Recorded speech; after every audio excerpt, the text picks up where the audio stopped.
How does the child of the circus become an empress? Not by miracle, but by learning the rules of a city that worshipped spectacle as much as it feared shame.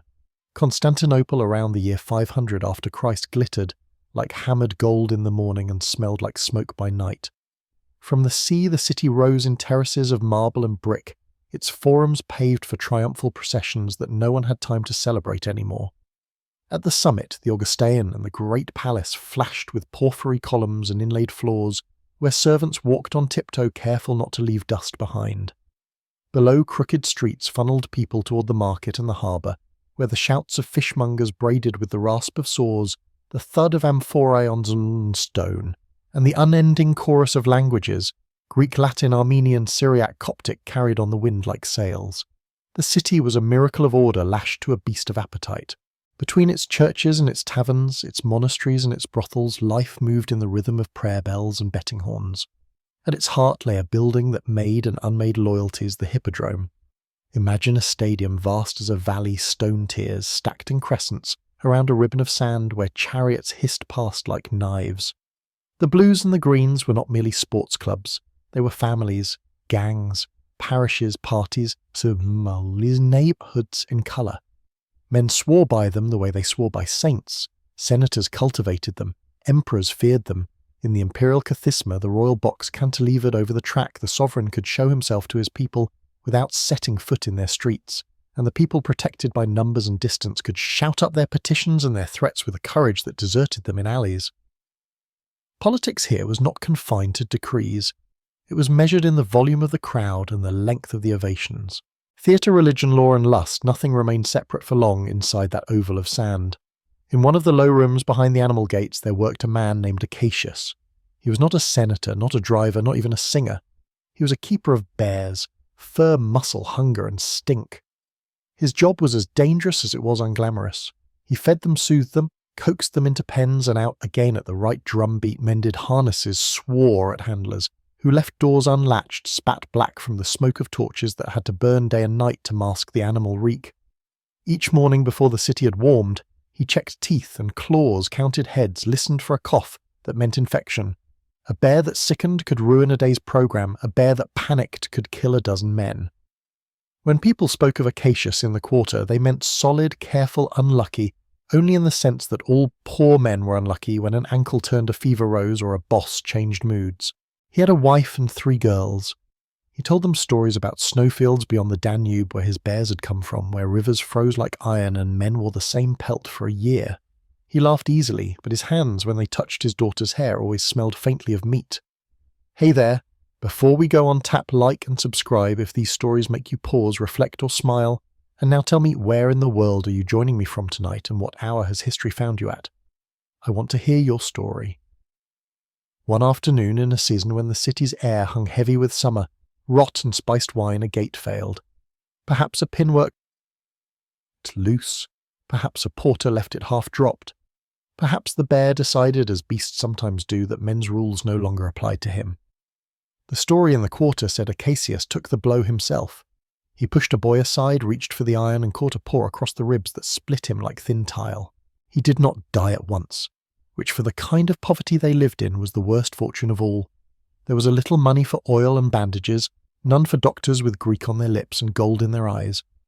He lay under a wool blanket that smelled of smoke and watched the rafters for 3 days, as if the beams might agree to hold the roof in place without further payment. On the 4th day he slipped away, and with him went the wage that had kept bread on the board and the landlord at Bayto. Descendre at the bay. The Hippodrome replaced him in a week. Bears do not wait for grief. Rent does not wait for grief. The baker does not say, I will write it down, neighbour, for more than 2 mornings in a row. There are choices that are not choices. A widow in Constantinople could beg at church doors, scour floors for scraps in the kitchens of better houses, sell her daughters to service, or more honestly than most would admit, send them to the stage. In our age, we are fond of dividing entertainment and sex as if they were enemies. In the 6th century, they were neighbours who borrowed sugar from each other every day. A girl who danced in public, who spoke to men from a platform with her head uncovered, who showed an ankle, a shoulder, a laugh crossed a line in the minds of respectable people that no penitence would erase. The law pretended to guard the city's moral skin. Priests pretended not to look. But everyone knew where the artist lodged, and everyone knew which doors were never bolted from the inside. Theodora was 10, perhaps a little less. She had a proud, fox-bright face and quick hands that always wanted to touch the world, to feel the nap of velvet, the cool of a brass basin, the prickle of straw. On the day her mother took her to the hippodrome, not as a spectator but as a commodity, the corridors behind the seating smelled of vinegar, lamp oil, wet leather, and the thick coppery breath of penned animals. The girls' sandals made a whispering noise on grit. In the dimness, props leaned like exhausted soldiers painted backdrops of oaks and cities. A wooden trident for a mock sea battle, a tin crescent to be the moon. Men rehearsed laughter. Women painted courage onto their faces with coal and crushed petals. A flute trilled somewhere, searching for a melody to please both the saints and the sinners. Her mother talked rapidly to a troopmaster with a red scarf looped twice around his neck as if fashion could pass for winter. She told him what all the mothers tell themselves when the world closes its fist. They are quick, they can dance, they will learn. The man shrugged, spread his hands in a gesture that meant cost. He appraised the girls like a butcher assessing cuts. He did not like that they were thin, he preferred softness. But thinness had its own uses, and mouths could be taught to pout. He named a figure. The mother nodded and swallowed as if the number had a taste. Soon the girls learned the grammar of spectacle. Theodora learned to make an entrance that pulled the eyes of 1,000 men like a net. She learned timing, the 2 heartbeat pause before a joke, the long sigh over her shoulder, that made even women who had no reason to be kind smile against their will. She learned to fall without bruising her hips so badly that she could not dance the next day. She learned to keep count of coins while laughing at the wrong jokes of patrons who wanted to prove they were above shame even as they paid to nest in it. In this city, everything you could sell had a window and a cellar. Everything you could not sell had a tax. The hippodrome educated her better than any bishop could have done. There she watched ambassadors' cloaks and saw how pride and debt ride under silk like fleas. There she understood that the blues and the greens were not simply teams, but conduits through which men poured their grievances against taxes, governors, and God. She learned that applause can be manufactured if you seed it in the right corners and pay the right hands. She learned that rumours behave like smoke, feed them and they obscure, starve them and they vanish only to leave the smell behind. She learned that a woman who knows how to listen is twice as dangerous as a woman who knows how to whisper. At night, when the torches guttered and the audience poured out into alleys the hippodrome exhaled, there was always a slick of spilled wine on the steps, a crust of figs, a boot abandoned like a dead soldier. The animal pens quieted down to the low talk of beasts who had been forced to play at being monsters. In some rooms men counted, in some rooms men prayed, in some rooms men forgot how to be men. The city's bishops preached against it in the morning, and sent their nephews with purses in the evening. Respectability here was not what you were, but who could afford to pretend for you. It is easy centuries later to flatten such a life into scandal or pity. Theodora did not live it flat. She lived it in 3 dimensions: hunger, hope, and calculation. Her father's death had been the first lesson strength is not protection. Accident is policy. The hippodrome gave her the second the crowd is an animal. If you feed it correctly, it will purr for you and bite your enemies. The third lesson came on a winter morning when frost rimed the basin, where she washed and the city's breath made clouds in the alleys. She watched a magistrate's litter pull up at the side door where performers came and went. The curtains lifted. Inside a pair of sandals, a gentleman's rested on an inlaid footstool made from wood so polished it held the sky. Theodora saw with the clarity of a child who has no illusions to lose that the people who passed laws about women's bodies were the same people who paid to forget those laws. From that day she stopped wishing for rescue. She began instead to imagine exchange. The widow's bargain, her mother's bargain, was simple, and as old as cities trade shame for bread. Then, if the gods allow, trade skill for safety. Then if the city does not crush you, fierce trade attention for influence. The hippodrome was a market in daylight and a courtroom at night. It taught hierarchies, but it also taught loopholes. It taught Theodora that a woman could be a pariah at noon and indispensable by dusk if she possessed what men wanted when they were certain no one watched. In the hush after the drums, in the laughter after the punchline, she began to collect small debts. A favour returned, a rumour corrected, a secret kept. In a city where everyone belonged to a faction, she learned the dangerous trick of belonging to none and listening to all. Theodora's childhood ended not in a single fall, but in a long rehearsal of endurance. She learned the weight of a coin and the weight of a stare. She learned how to make poor cloth look like silk by the way she moved. She learned where a girl could stand in the hippodrome's corridors and never be noticed, and where a girl must never stand if she wanted to avoid a hand on her arm, and a bargain she had not chosen. She learned that pity is the least reliable currency. She learned to keep a ledger in her head of who owed whom, and she discovered to her private astonishment that the world's balance sheet did not have to remain in deficit. The crowd had its tides, power had its currents, and somewhere not visible from her mother's rented room there had to be a harbour. Before she ever met a prince, before she learned to pronounce the names of bishops and generals, before she touched purple dye and found it did not stain her fingers any more than soot did. Theodora understood something that would carry her from the shadows of the hippodrome to the steps of a throne in Constantinople. Fate was a performance and survival a craft. If the city demanded a show, she would give it one until the day came when she could write the script. She was 10 years old, still thin enough that her wrists looked fragile in lamplight when she first stepped into the dust of the hippodrome stage. Her hair had been oiled flat, her cheeks painted with pigment too coarse for her skin, but the eyes were entirely her own, sharp, assessing, hungry. To the audience she was not a child so much as a novelty, one more ornament in an endless rotation of dancers, jugglers and actors whose job was to keep the city's pulse steady between horse races. In Constantinople, performance was never innocent. To stand in public, to display one's body even clothed before strangers, was to cross a line that society claimed could never be uncrossed. The curtain marked the difference between respectable and disposable, and once a girl had stepped through it, no bishop, no husband, no law could fully restore her. The Byzantines used the word actress as if it were a synonym for prostitute. It was not merely assumption, it was statute. The legal codes of the empire treated female performers as women outside protection, creatures of appetite rather than citizens. A woman who danced on stage could not marry into the aristocracy. She could not give testimony in court without suspicion. She was forever marked, branded in a social sense more deeply than the criminals whose hands were seared with iron. And yet paradoxically society flocked to watch her. Crowds demanded entertainment with the same desperation with which they demanded bread, even as priests thundered from pulpits about the moral contagion spreading from theatres. Hypocrisy was not a side effect of Byzantine life, it was its bloodstream. For Theodora, the stage was not merely humiliation, but education. She learned to gauge a crowd's mood in a heartbeat, to time her gestures, so that laughter came where she wanted it to endure the gaze of men who did not see a child but a commodity. It was survival disguised as art. Yet to later chroniclers all nuance was stripped away. The most famous of them, Procopius of Caesarea, would immortalize her in the pages of his secret history, not as a child labourer in a brutal system, but as a creature of depravity so grotesque it could scarcely be believed. He describes with relish that borders on obsession, acts performed with trained geese garments, shed in calculated rhythm audiences, scandalized beyond measure. For him, Theodora was not a survivor but a symbol of everything decadent and diseased about Justinian's court.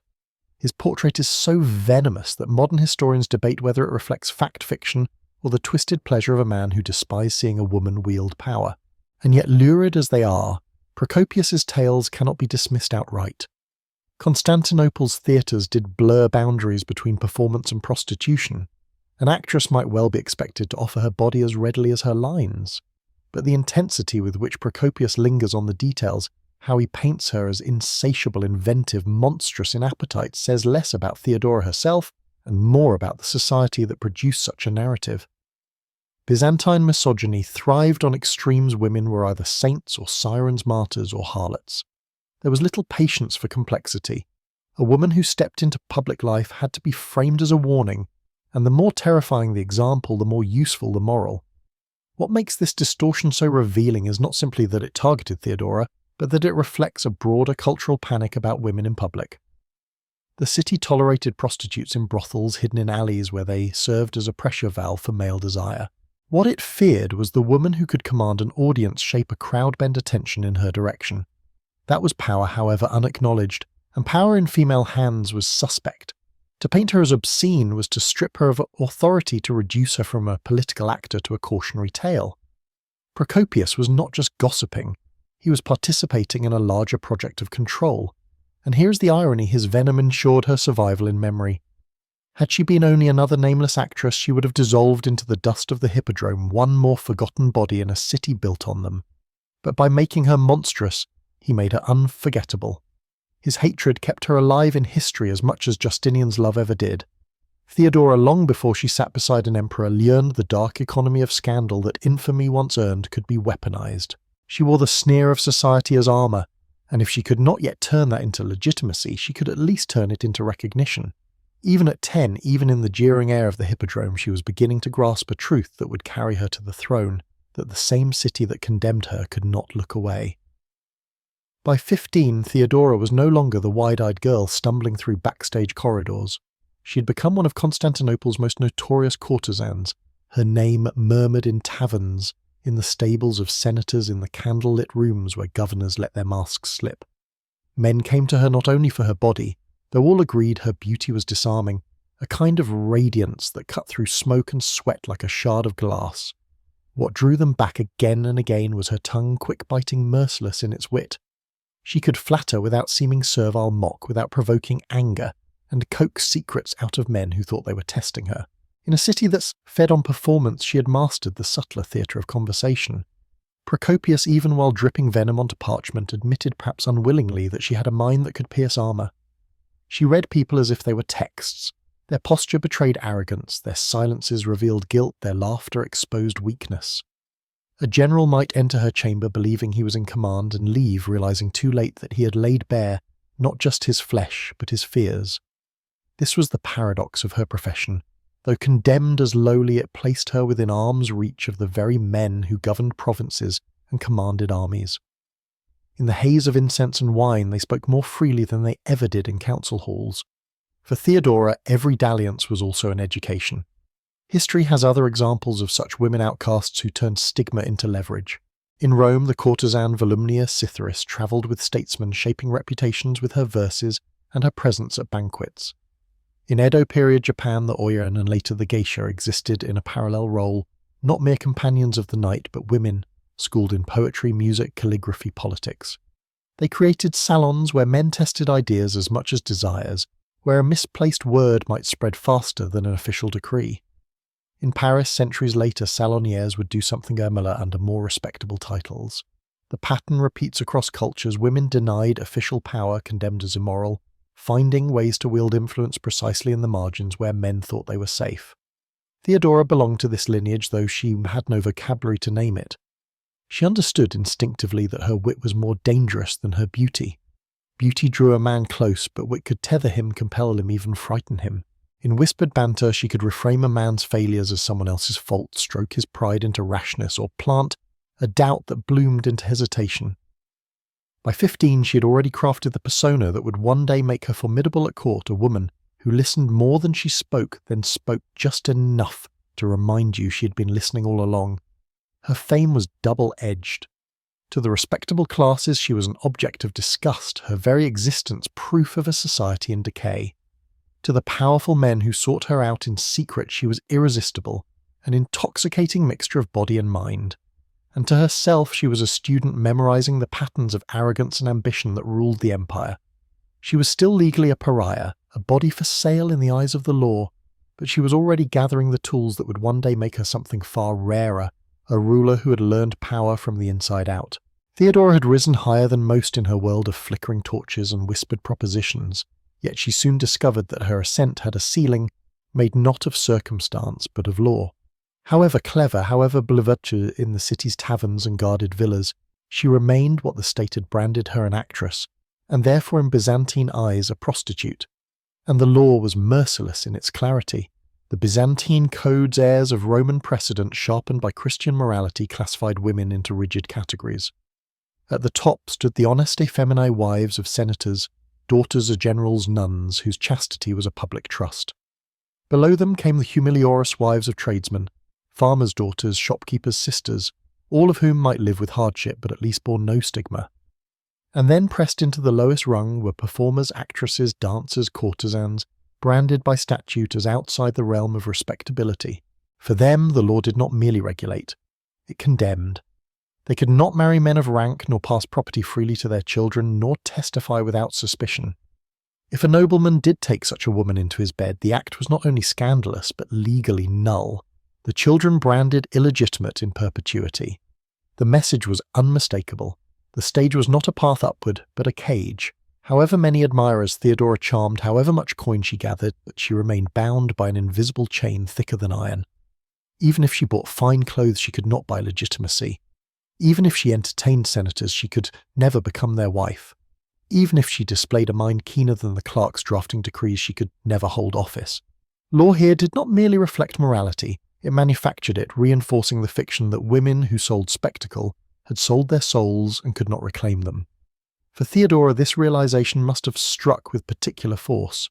She had seen enough of men's hypocrisy to know that the same patrician who thundered against immorality at dawn might pay for her company by nightfall. Yet no double standard bent in her favour. She was clever, yes, but cleverness could not annul statutes. She was admired, yes, but admiration could not translate into inheritance or position.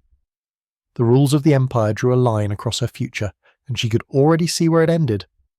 A slow fading into obscurity once her beauty withered, her mind left to rot behind a door no one knocked upon any more. It is here that Theodora's will hardened. Many in her trade accepted the law's verdict, turning their earnings into modest retirement or sinking into anonymity. Theodora instead began to calculate. If the system had barred her from climbing through the front gate of respectability, she would have to find another entrance. If marriage was denied her, she would need a path through faith. If legitimacy could not be inherited, it would have to be constructed. She would learn, in other words, to bend what could not be broken. But in these years of her adolescence, what she carried was the knowledge that she was trapped, caged by custom, chained by statute, judged by men who consumed her even as they despised her. For most, the story would end there in the slow collapse of reputation into ruin. For Theodora, it became the spark of defiance. A cage may confine, but it also teaches its captive to measure every bar, to test for weakness, to imagine escape. And Theodora had begun to imagine not yet clearly, but with a persistence that the law itself could not extinguish. The next act of Theodora's life began not with a lover or a stage, but with a baptismal font. Somewhere around her 20th year, the courtesan who had learned to turn glances into coin and laughter into leverage, stunned her contemporaries. She converted to Christianity. Not just any Christianity, the official creed of the empire, Chalcedonian orthodoxy, but to its fiercest rival, monophysitism, the conviction that Christ had only one nature, wholly divine rather than the dual human and divine essence proclaimed by the Council of Chalcedon in 451. To later chroniclers, this looked like sudden piety. To her rivals, it was opportunism. To Theodora, it was strategy. To understand the weight of that choice, one must remember that theology in 6th century Byzantium was not abstract speculation. It was politics distilled to doctrine. Chalcedonian orthodoxy reigned in Constantinople, endorsed by emperors and upheld by bishops who preached that Christ's dual nature preserved the mystery of salvation. Monophysitism, however, burned bright in the provinces Egypt, Syria, Armenia, lands that supplied the empire's grain soldiers and taxes. For them, insisting on Christ's single divine nature was a way to claim identity against the Greek-speaking centre, to resist Constantinople's dominance cloaked in religious robes. To call oneself monophysite was not merely a theological stance, it was to align with movements of regional pride, sometimes even rebellion. By choosing this faith, Theodora crossed a dangerous line, but also opened a new set of doors.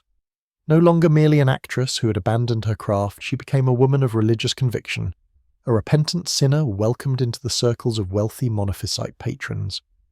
These men and women, many from aristocratic houses, viewed her as a trophy of redemption. Her past made her doubly valuable proof that even the most notorious could be saved, and perhaps a useful voice against the hypocrisy of orthodox elites. In their dining halls she heard prayers and disputes less concerned with heaven than with power, where the bishops exiled by the emperor could be restored, where the provincial churches might stand against Constantinople's decrees. For Theodora, faith was never entirely theatre, nor entirely sincerity. Perhaps she felt the pull of its mysticism, the allure of Christ as pure divinity, who could lift her above the filth of her past. Perhaps she sought in monastic austerity a counterweight to the excesses of her youth. But even if belief rooted itself in her calculation guided its branches, she knew that by embracing monophysitism she was no longer merely a courtesan's daughter. She was part of a movement that linked villages along the Nile, with senators in Antioch that could rally tens of thousands under banners painted not with imperial eagles, but with icons of a Christ too divine to be questioned. To the Chalcedonians of Constantinople, this made her dangerous. To the monophysites, it made her beloved. and to Theodora herself it was another rehearsal, a new costume, a new stage, a new audience to conquer. The actress had been caged by law. The convert now stepped into the language of salvation. Where doors of respectability had been slammed, altars opened, and soon this performance of piety would place her in proximity to a man whose ambitions stretched across the world, Justinianos, heir to the throne. When Theodora stepped into the orbit of Hecebolus, the governor of Pentapolis in North Africa, it seemed for a moment that fortune had finally relented. He was a man of stature entrusted with keeping peace in a province that stretched along the Libyan coast, wealthy from trade and grain shipments that fed Constantinople itself. For him she was more than a passing diversion. She became his official mistress, installed in a house with mosaics underfoot and servants who bowed at her nod. After years of smoky taverns and rented rooms, the sudden stillness of luxury must have felt intoxicating. She had space to breathe, to imagine herself as more than a commodity to try on the mask of a respectable woman. But the same men who raise women up can unmake them in a heartbeat. Hecebolus' passion cooled. Perhaps her ardent monophysite piety grated against his politics. Perhaps he grew weary of her sharp tongue. Perhaps he simply desired a fresher ornament at his table. Whatever the reason, his rejection was as abrupt as it was brutal. Without ceremony, Theodora found herself expelled from the governor's house, her possessions stripped down to what she could carry, her title of mistress revoked as casually as one discards a cloak at dusk. Now she was a stranger in a foreign land, in a city where protection depended on name and patronage, neither of which she possessed. To be abandoned in North Africa was not just humiliating, it was perilous. For a woman alone the risks multiplied. Robbery, enslavement, starvation. Ships did not sail at the whim of a passenger, but at the command of governors and merchants. The sea routes back to Constantinople were uncertain, expensive, and often barred to those without letters of safe passage. She had no husband, no dowry, no patron to vouch for her. She might easily have disappeared here, another anonymous woman whose bones whitened in a land that kept no record of her. But Theodora chose not to collapse. She turned misfortune into disguise. Instead of presenting herself as a discarded courtesan, she clothed herself in humility and proclaimed herself a pilgrim. Along the coastal roads through Cyrene, Alexandria, Antioch, she walked or hitched rides with caravans, taking shelter in monasteries and inns, surviving on the coin of sympathy and the currency of her words. At each stop she told the same story, a woman of faith persecuted for her beliefs, a Christian exiled and wandering. For monophysite congregations she became a symbol of suffering. For Chalcedonians, a sinner turned penitent. To all she remained, striking her beauty, now burnished by an aura of devotion and trial. The journey itself was an ordeal. The Mediterranean littoral was no gentle coast but a gauntlet of dangers. The Libyan desert pressed hard against the sea, sending waves of heat that withered travellers by day and chilled them at night. Caravans were plagued by bandits who struck and vanished into scrub hills. Inland wells ran dry. On the coast, storms could trap a traveller for weeks. The markets she passed through reeked of sweat, spices, and suspicion. Foreign tongues buzzed in her ears. Some hands offered help, others reached too boldly. For a lone woman, every encounter was calculation: when to speak, when to bow her head, when to invoke Christ's name to shield her from insult. It was during this long, improvised pilgrimage that Theodora refined her greatest skill, the ability to reinvent herself in the eyes of strangers. No longer only an entertainer or courtesan, she now moved as a holy wanderer, a survivor sanctified by endurance. And with each city she crossed, her legend grew a little reshaped by retelling. By the time she neared Constantinople again, she was no longer merely the girl from the hippodrome, nor the governor's discarded mistress. She was a woman who had survived abandonment, desert roads, and foreign suspicion, and who now carried both scars and stories as weapons sharper than any blade. When Theodora turned her back on Africa and began the long journey home, she was not the same girl who had danced half-clothed under torchlight in the hippodrome. She walked now as a pilgrim clothed in plain wool, her head bowed, her voice softened with prayers.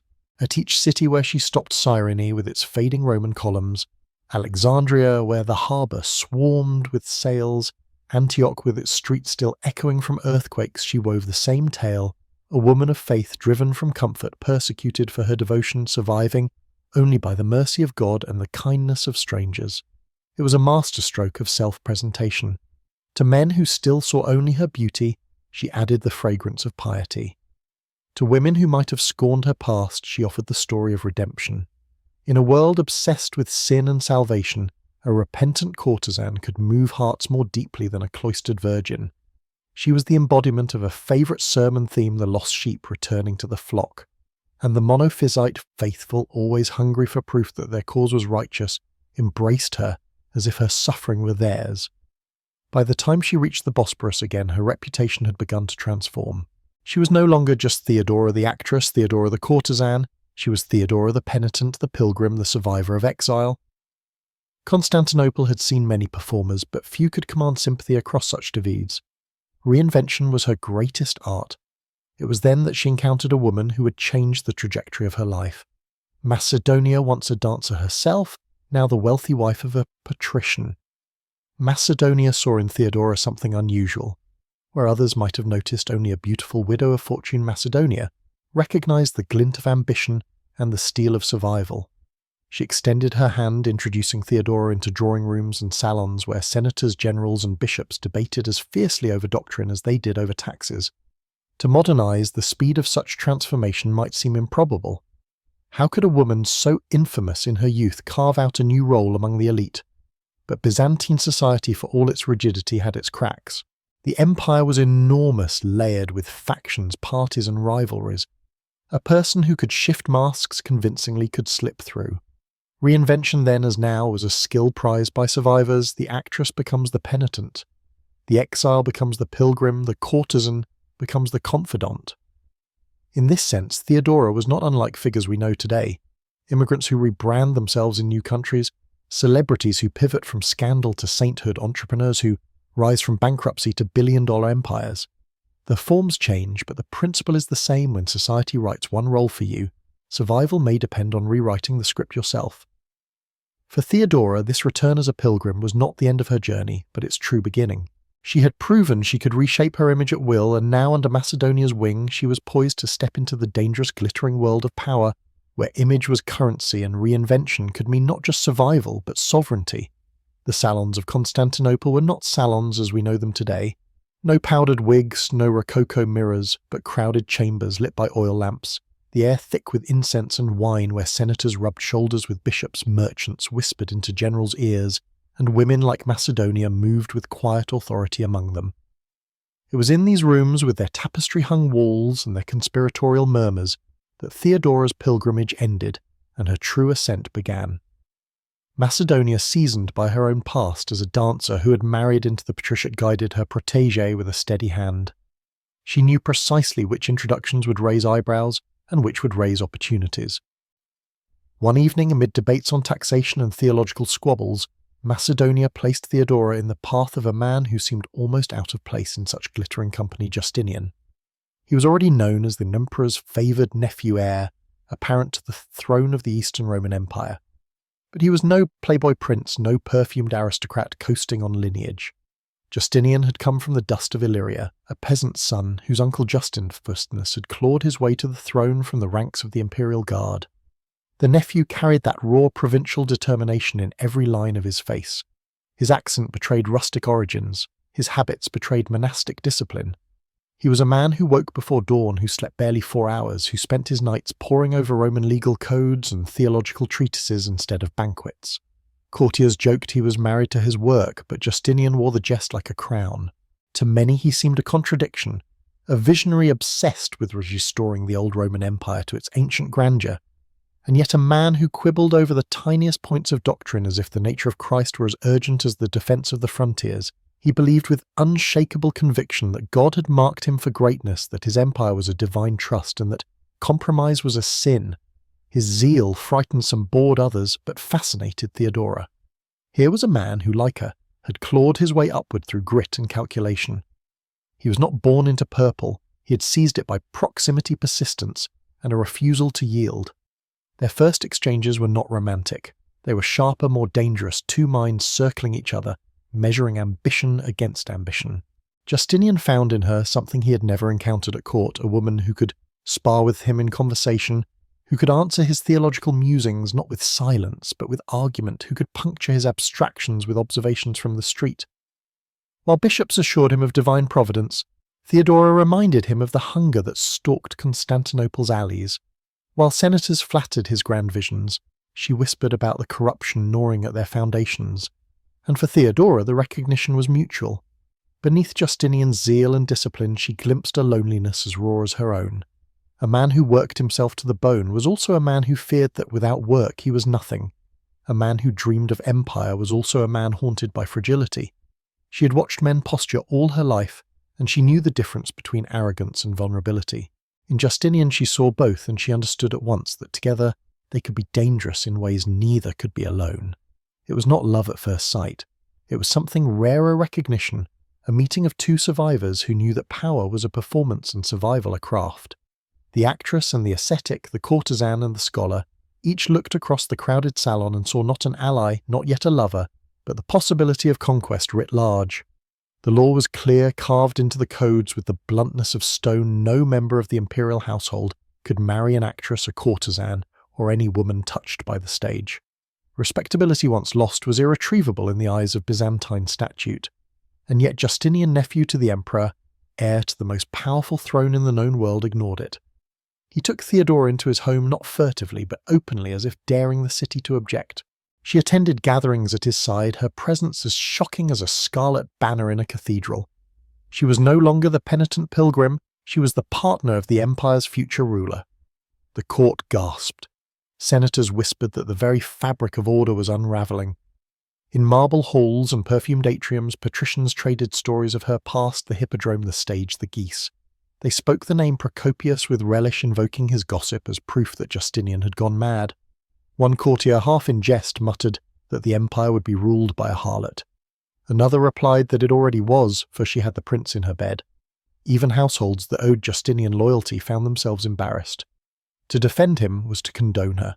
To condemn her was to risk offending the man who would soon hold their futures in his hands. The church did not remain silent. From pulpits across Constantinople, sermons thundered against immorality. Priests spoke of Samson undone by Delilah of Herod, swayed by Herodias' daughter of Solomon, corrupted by foreign wives. The implication was unmistakable: a woman's beauty could topple empires, and here was proof that history was repeating itself. Behind closed doors, bishops wondered how to reign in the air without jeopardizing their relationship with the throne. Some suggested forcing him to repent in public. Others whispered of excommunication. But Justinian did not flinch. He attended services with Theodora on his arm, daring holy men to bar him from the Eucharist. At the top of this pyramid of outrage stood Emperor Justinian IV, old, illiterate, but shrewd enough to understand that legitimacy was everything. He nearly collapsed with fury when he learned that his chosen heir was parading an ex-courtesan as consort. To him it was a political nightmare. Senators would sneer, generals would hesitate, foreign ambassadors would carry home scandal instead of respect. He summoned Justinian, ordering him to end the affair, to put the girl away with some discreet pension. The answer shocked him. Justinian refused, not with youthful bravado, but with the cold stubbornness of a man who believed his destiny was divine. He told his uncle that he would rather surrender his claim to the throne than surrender Theodora. The palace seethed. Ambitious generals measured their chances. Senators calculated alternative heirs. Bishops sharpened their rhetoric. And yet the empire's machinery continued, because everyone knew the uncomfortable truth: there was no other Justinian. His brilliance in law, his relentless work, his iron control over administration, these were irreplaceable. And if they wanted him, they would have to accept her. In the streets the reaction was more complicated. Ordinary citizens who knew the hypocrisies of noblemen all too well watched the drama with a mixture of scandal and admiration. Some saw in Theodora a symbol of dangerous ambition, a courtesan who dared climb too high. Others, especially women, whispered of her with awe, one of their own who had defied the cages of law and class. Respectable society may have condemned her, but the alleys and markets buzzed with a different tune. If she could rise, who was safe from surprise?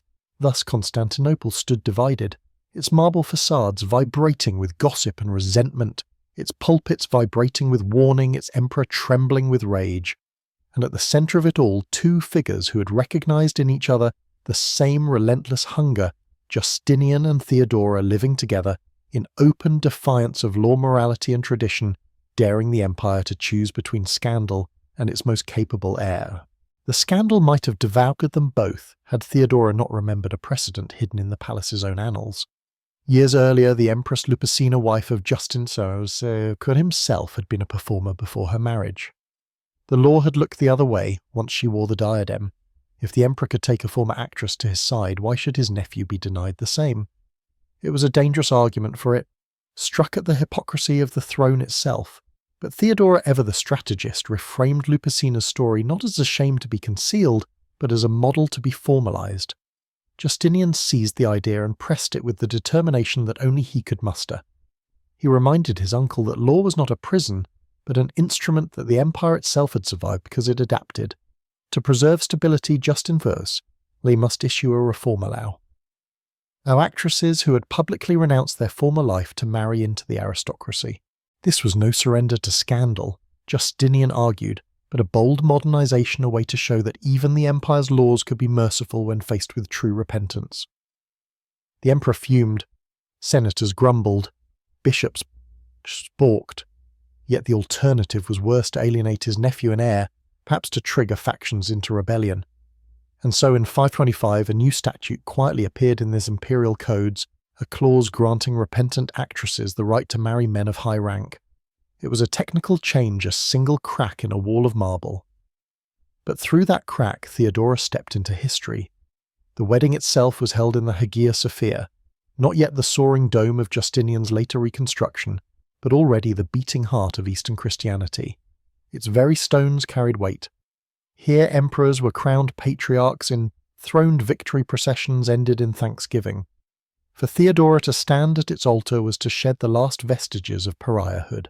No rumour of geese, no whisper of the hippodrome could erase the sight of her veiled before the icons, joined by the patriarch's blessing to the heir of Rome. The ceremony was stripped of ostentation, no triumphal procession, no endless banquet, but its simplicity only magnified its meaning. The law had changed for her.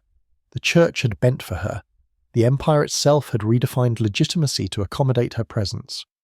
It was as if Hagia Sophia itself, vast and resonant, had absorbed her past into its marble and returned her as something new, not courtesan, not actress, but consort. When the vows were spoken and the crowd dispersed, Constantinople buzzed with disbelief. Some muttered that the world was ending, others muttered that God's grace had triumphed, but in the eyes of history the truth was plainer. This wedding had set a precedent that shook the very architecture of Byzantine society. A woman who should have been confined to the shadows of the hippodrome now stood in the empire's holiest space as the rightful wife of its future ruler. In 527 the inevitable came to pass. Emperor Justinian, the illiterate soldier who had stumbled into power, finally succumbed to age and illness. In his place, his nephew, already the true force behind the throne, was proclaimed emperor. And beside him, veiled in purple and crowned with a diadem of pearls, stood the woman no one had believed would ever rise so high. Theodora was not merely introduced as his consort. She was crowned Augusta co-empress of the Byzantine Empire, her name pronounced with equal weight in official ceremonies, her authority nearly indistinguishable from Justinian's own. It was a coronation that rewrote expectation. Never before had an actress stood at the pinnacle of imperial ceremony, the golden cross of the patriarch's blessing descending upon her brow. To senators who had hissed at her name, it was unthinkable. To the clergy who had thundered against her, it was humiliating. Yet the people of Constantinople, packed into the square outside Hagia Sophia, roared their acclamation. Some admired her beauty, others her audacity, still others her sheer survival. Whatever their reasons, they shouted her title, Theodora Augusta, until the city itself seemed to shake. From the first days of their joint reign, her imprint was visible. One of the earliest edicts outlawed the forced prostitution of women. No longer could brothel keepers drag girls from the street into bondage, claiming necessity or parental debt. It sounded like compassion, the voice of an empress who had herself escaped such degradation. But Theodora's genius was to make morality serve power. Alongside this decree, she founded a convent at the edge of the city, a haven where redeemed women could pray, work, and live under imperial protection. Officially it was a sanctuary. In reality it was something closer to a school for spies. These women, once courtesans, dancers, streetwalkers, knew the alleys, the taverns, the private chambers where the city's real conversations happened. They had heard secrets whispered in bed, confessions muttered through wine conspiracies, hinted at in careless boasts. By gathering them into one institution, Theodora did more than rescue them, she conscripted them. Within a year, Constantinople buzzed with a new kind of rumour that the Empress knew what was said in private before it reached the ears of ministers. A senator who plotted treachery found his words repeated back to him. A general contemplating rebellion was suddenly confronted with proof of his infidelity or debts. It was in effect a proto-secret police hidden in plain sight beneath the robes of penitent women. No parchment record survives to outline its structure. No formal title was ever given. But chroniclers noticed the uncanny efficiency with which threats were uncovered. Conspiracies strangled before they breathed. Theodora had built a network of watchers who could slip where soldiers could not, who listened where official spies would never be invited. She turned stigma into surveillance, shame into statecraft. To some it seemed monstrous that women who had been degraded by society were now weaponized to degrade others. To Theodora it was justice of a sort. The city had once treated these women as tools. Now she wielded them as instruments of her own power. Compassion and calculation walked hand in hand as they so often did with her. And in those early years, the partnership between Justinian's relentless vision and Theodora's ruthless pragmatism appeared unstoppable. It began as so many Byzantine tragedies did in the Hippodrome. In January 532, what should have been another rowdy afternoon of chariot races turned into the spark of insurrection. The two great factions of Constantinople, the Blues and the Greens, had long been more than sporting clubs. They were political machines, gangs, and in moments of fury, urban arms. Their rivalry usually meant by riots, fires, and the occasional stabbing. But this time outrage united them. Justinian, attempting impartial justice, had punished both sides after a bout of violence. Instead of restoring order, he had achieved the impossible. Blues and Greens found common cause in their hatred of him. The chant that rolled out of the Hippodrome was not the usual cheer for a favoured team, but a Mengel word that chilled the palace Nika conquer. Within hours, half the city was in flames. Wooden roofs collapsed, smoke veiled the sky, and mobs stormed the streets shouting for a new emperor. For 5 days, Constantinople bled. The original Hagia Sophia was consumed by some fire. Senators who had chafed under Justinian's reforms egged on the rebels, whispering names of alternative claimants. The air stank of ash and fear, and Justinian, the tireless worker, the man of divine mission, froze. Faced with the collapse of his capital, he retreated into indecision. His councillors urged flight. Ships waited in the harbour to spirit the imperial couple to safety. To remain, they argued, was suicide. It was Theodora who broke the paralysis. Rising in the council chamber, her voice steady, where the generals trembled, she delivered words that seared themselves into history. Royalty is a fine burial shroud. I will not flee. Purple makes a noble winding sheet. It was not just defiance, it was cold strategy. Theodora, who had once performed for jeering crowds, understood the psychology of a mob better than any patrician. To show weakness was to die slowly, hunted by pursuers who smelled fear. To act decisively, even monstrously, was the only path back to authority. She reminded the council that flight would mean endless pursuit, that mercy would be mistaken for frailty. Better to strike once with terrifying force than to drift into a lifetime of humiliation. Her plan was brutally simple. The rebels were gathered in the Hippodrome, celebrating what they believed was victory, cheering for the usurper they meant to crown. Theodora ordered General Belisarius to surround the stadium with loyal troops. Then, with no warning, the gates were sealed and the slaughter began. Swords cut down men, women, children indiscriminately. The sand of the arena turned black with blood. Chroniclers estimated 30,000 dead, some whispered 50. In a single afternoon, half the city's population was silenced beneath imperial steel. It was horror, but it worked. The revolt died with its voices still echoing in the Hippodrome. Senators who had flirted with treason suddenly remembered loyalty. Generals who had hesitated resolved never again to test their empress's resolve. And Justinian, who had faltered, learned that his rule would survive not because of his vision, but because of Theodora's ruthless clarity. The psychology of fear had been her tutor since childhood.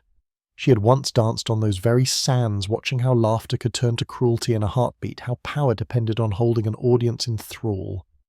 From the Hippodrome she had learned that to survive one had to command the crowd or destroy it.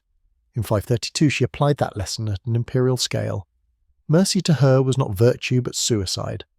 Authority was not won by pleading but by demonstrating that defiance carried unbearable cost. For the rest of Justinian's reign no revolt of such scale would shake Constantinople again. The flames had scarred the city, but the massacre had branded fear into its bones. And in that moment Theodora ceased to be merely consort. She was in every sense ruler.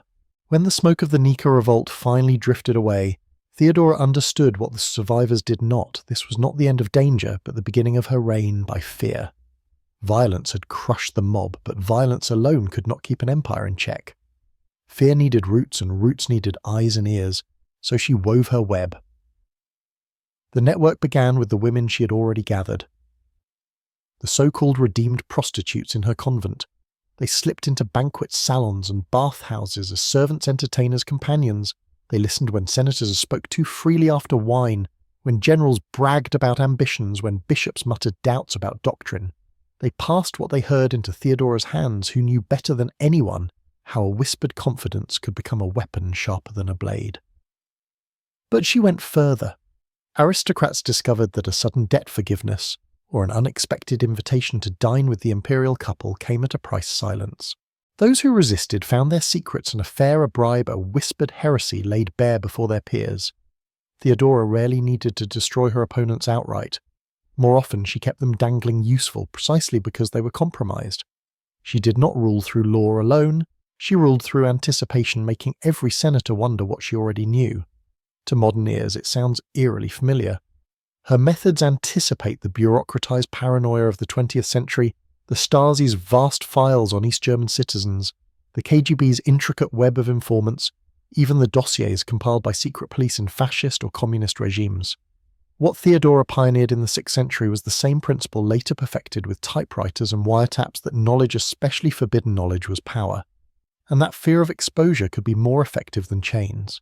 Aristocrats began to police themselves, never sure which servant's eyes reported to the palace, which friend's conversation might already be catalogued.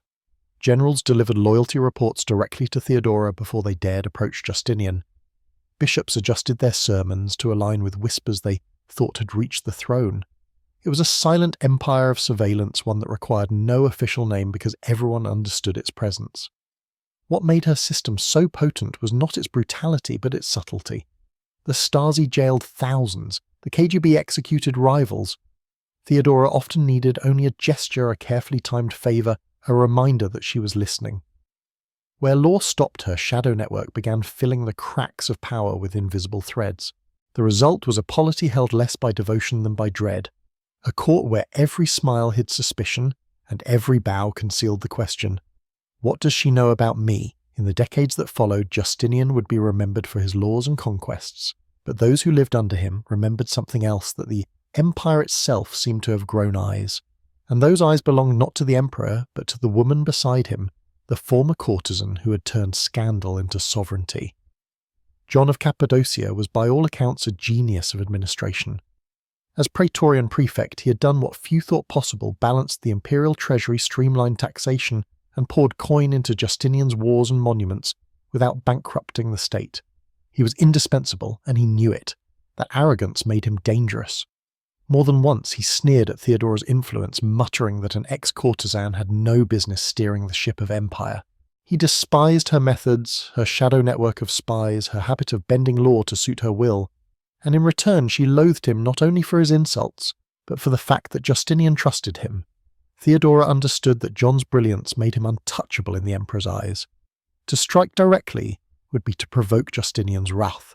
Instead, she reached for subtler weapons, her personal networks, the very web of loyalties and debts she had spun since her days in the Hippodrome. Her opportunity came in the form of Antonina, wife of General Belisarius.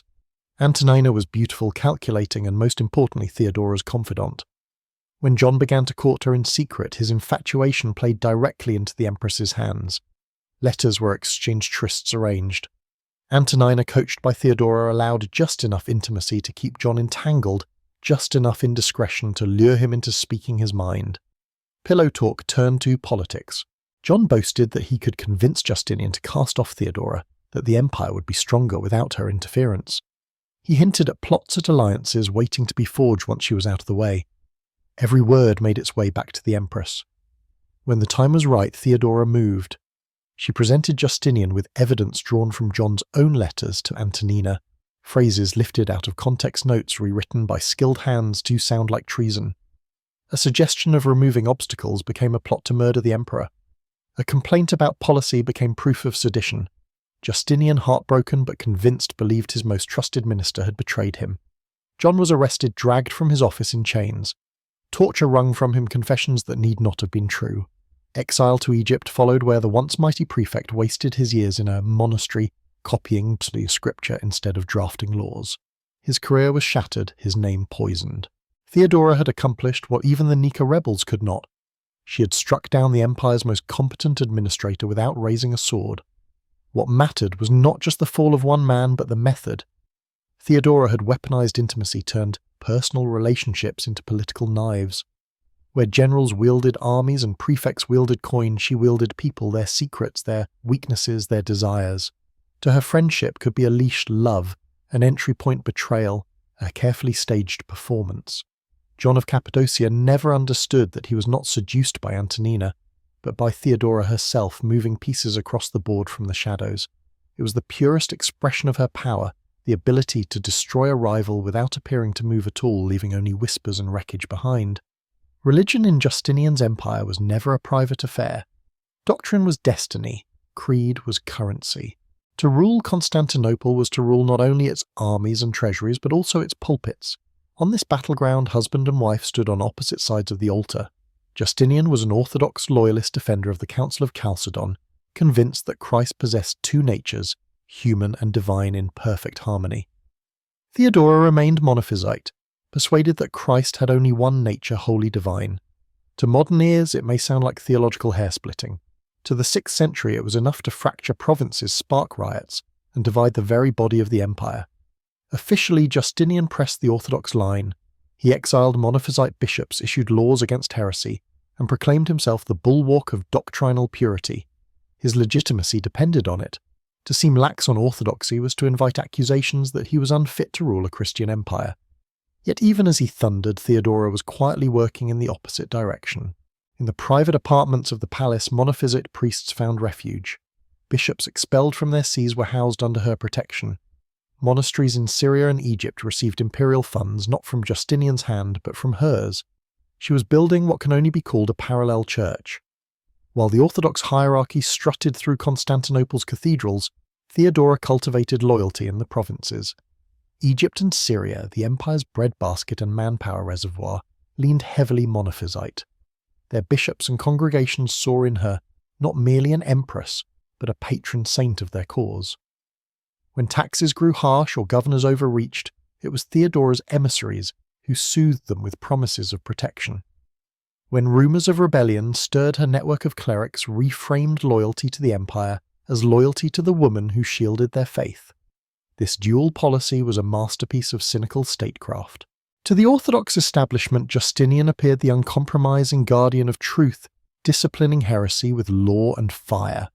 To the monophysites, Theodora appeared their secret champion, sustaining their bishops, legitimizing their worship, whispering assurances that justice would one day be theirs. Each side believed it had a protector at court, even as husband and wife enacted a careful dance of contradiction. Why did it matter? Because control of Egypt and Syria was control of the empire's lifeblood. The Nile's grain filled Constantinople's granaries. Syrian cities produced the textiles and coin that financed Justinian's wars. Without their cooperation, no campaign in Italy or Africa could be sustained. By turning monophysite loyalty toward herself, Theodora secured the empire's periphery even as her husband postured at its centre. She became in effect the uncrowned head of an alternative ecclesiastical empire. Bishops reporting to her sermons, echoing her priorities, congregations invoking her name alongside Christ's. It was propaganda wrapped in piety. When she needed a tax-accepted pulpits preached generosity. When a rival threatened, whispers of heresy undermined him. When the provinces simmered with discontent, she could calm them not with soldiers but with scripture. For Justinian, the church was a pillar of order. For Theodora, it was a blade, quiet, sharp, and wielded from behind the veil. Thus the empire existed in a strange double vision, outwardly orthodox, inwardly divided, sustained by the equilibrium between emperor and empress, doctrine and heresy, law and shadow.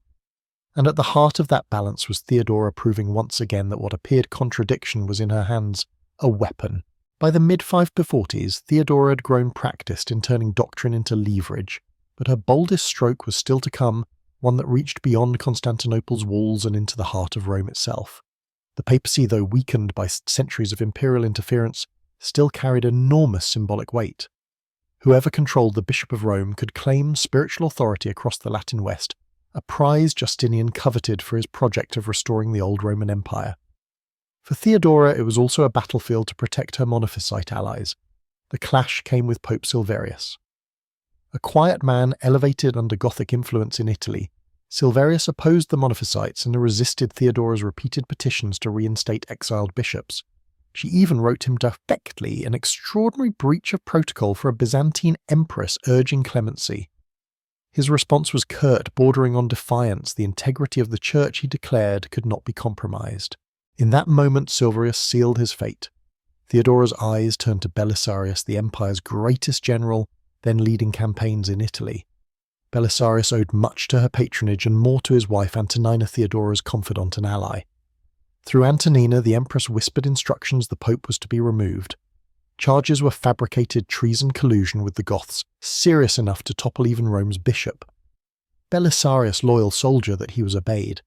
Silverius was seized stripped of his vestments and hustled off to exile on a barren island in the Aegean. There he died, abandoned his papacy cut short not by theology but by imperial intrigue. Into his place stepped Vigilius, Theodora's candidate. Once a deacon with little distinction, he had promised her sympathy toward the Monophysite cause. Whether that promise was sincere or opportunistic hardly mattered. His elevation proved the point. For the first time, Constantinople had effectively chosen the pope.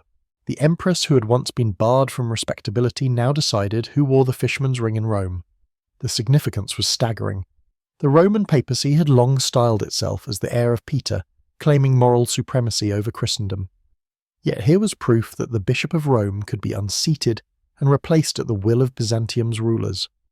To Latin Christians it was humiliating, to the empire it was triumph. The rivalry between Rome and Constantinople, which would one day split Christianity into East and West, was already etched in these manoeuvres. Theodora's hand in the affair revealed again her genius for using religion not as consolation, but as weapon. While Justinian dreamed of reconquest and law codes, she understood that legitimacy rested on who controlled the voice of heaven. To depose a pope was more audacious than to slaughter rebels. It was a declaration that even the holiest office bowed to imperial will. Rome would not forget. Centuries later, reformers would cite Silverius's downfall as proof of Byzantine corruption, the meddling of emperors and empresses in matters of the soul. But in Theodora's lifetime, the result was immediate. Her allies restored her influence.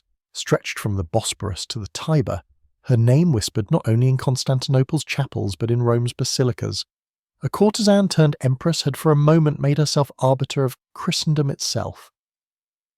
For all the purple and gold she wore, Theodora knew there was one thing she could never conjure: a legitimate heir with Justinian. Their union, consecrated in Hagia Sophia and sanctioned by law, had not produced children. Theodora had borne offspring in her earlier life, a daughter, Commito, and at least one son, but they were born outside wedlock, forever barred from succession. To the Byzantine mind, an emperor without a direct heir was less a ruler than a ticking bomb. At his death, factions would rush to fill the void, and Theodora, with her long list of enemies, knew precisely what such a scramble would mean for her humiliation, at best execution at worst. Her response was as calculated as it was desperate. If she could not give the empire a son, she would build a dynasty of loyalty. She began to elevate proteges into key positions: clerics who owed her their mitres, generals who owed her their commands, bureaucrats who owed her their salaries. She arranged marriages that wove these figures together, each strand leading back to her. At the centre of this web she placed her nephew Justin the Younger. Competent, pliable, and utterly dependent on her patronage, he became the heir of her design, the vessel through which her influence might survive beyond the grave. But Justinian had other ideas. His own nephew Justin, the elder son of his sister Vigilantia, was his chosen candidate. A capable soldier, orthodox in faith, and tied by blood to the emperor's family line, he embodied everything Justinian wanted in a successor. To Theodora he embodied everything she feared: a man who would erase her allies, dismantle her networks, and consign her memory to whispers of scandal. The court split into factions. Supporters of Justin the Elder spoke of continuity, stability, legitimacy. Theodora's circle whispered of his arrogance, spread rumours of incompetence, hinted at heresy. In the corridors of the palace, tension ran like a live wire. Every favour granted, every appointment made, was weighed against the balance of succession. Which Justin would inherit the empire? Which Justin would control Theodora's fate? For her, the struggle was not mere politics, it was survival instinct sharpened into strategy. She had clawed her way up from the filth of the hippodrome. She would not meekly hand her legacy to a man who would dismantle it. To Justinian, however, dynastic politics carried the weight of empire. He saw the throne not as personal armour, but as the axis of Christendom. To him, loyalty to his chosen heir was a duty to God. To her, loyalty to her chosen heir was a shield against annihilation. In the private chambers of the palace, the conflict between emperor and empress must have been volcanic. For decades they had ruled as a partnership, each compensating for the other's weaknesses. Now for the first time their survival instincts diverged. He clung to family blood, she clung to personal loyalty. He dreamed of posterity, she feared revenge. And between them, two nephews, Justinian's elder, Theodora's younger, stood like mirrors reflecting the empire's future. Theodora had lived her life knowing that to falter was to die. In this succession crisis, that truth pressed harder than ever. She was not only fighting for influence, she was fighting as always for the right to exist. By 548, the woman who had once outshouted mobs and outmaneuvered ministers began to falter. Theodora wasted away before the eyes of her court, her frame thinning, her energy draining. Modern scholars suspect cancer. Her contemporaries called it a wasting sickness, a scourge that no prayer, no relic, no imperial physician could cure. Yet even as her body failed, her mind remained fixed on power. On her last day she rose before dawn, arrayed herself in imperial purple, and received courtiers as though nothing were amiss. When she finally collapsed, it was in the council chamber itself, a symbolic gesture, whether planned or not, that she would die on the battlefield.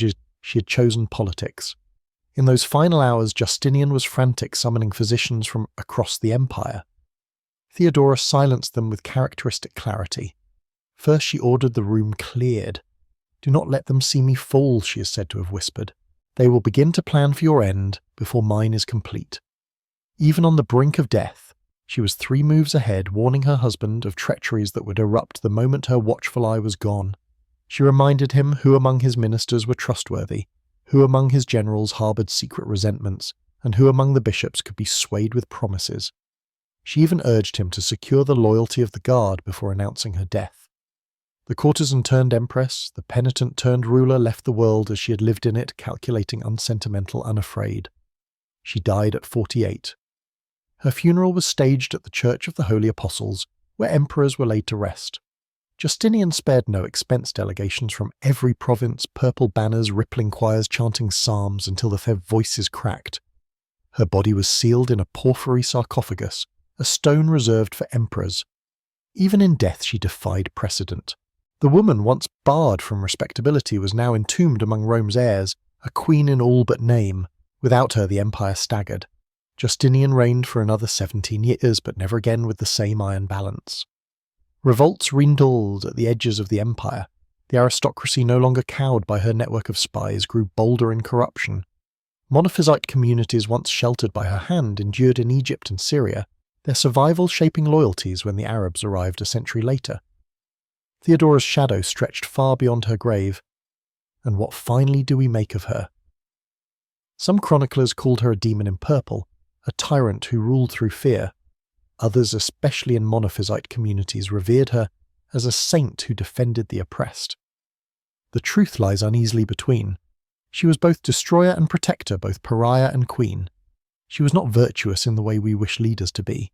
She was effective in the way survival demanded. Here is where the quiet historian's voice must fall soft.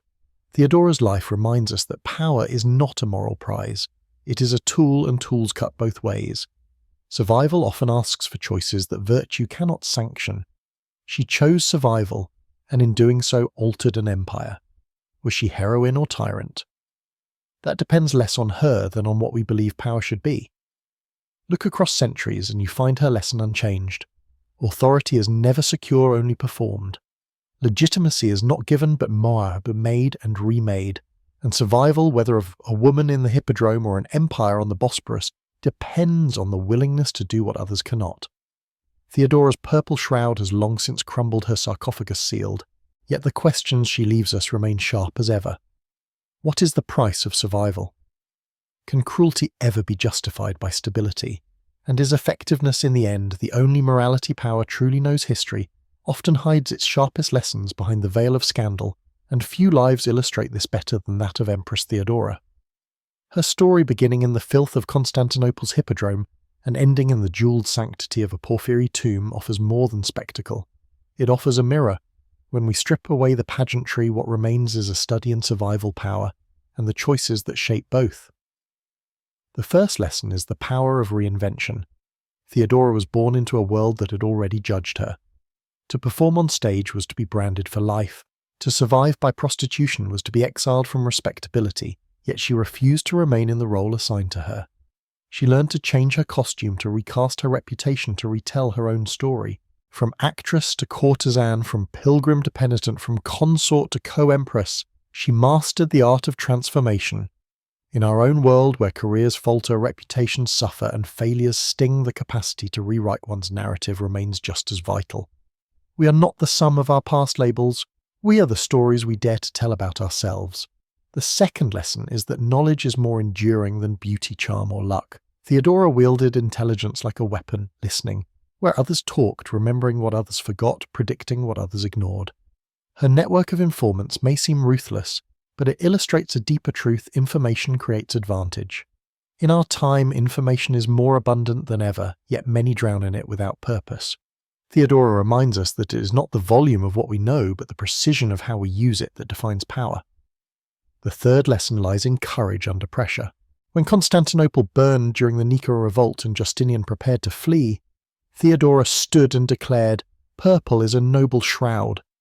Her words stiffened spines and saved a dynasty. The details of her decision, 30,000 dead in the hippodrome, are grim, but the principle remains clear. Leadership requires resolve when fear tempts retreat. In our own crises, large or small hesitation can destroy opportunities that boldness might salvage. And finally, Theodora's life teaches the cost of survival. She achieved what no one thought possible, yet her methods were often merciless. She proved that effectiveness and morality do not always travel together. This disquieting truth challenges us in our pursuits.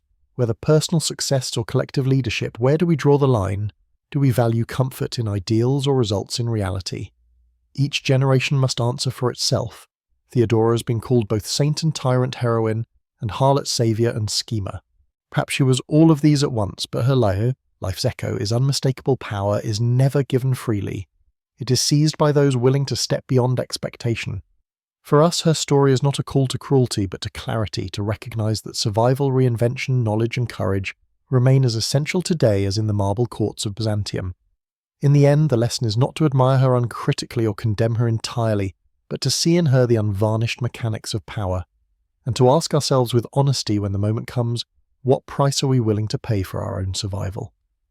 Thank you so much for keeping me company tonight. Don't forget to subscribe so we can share many more stories together.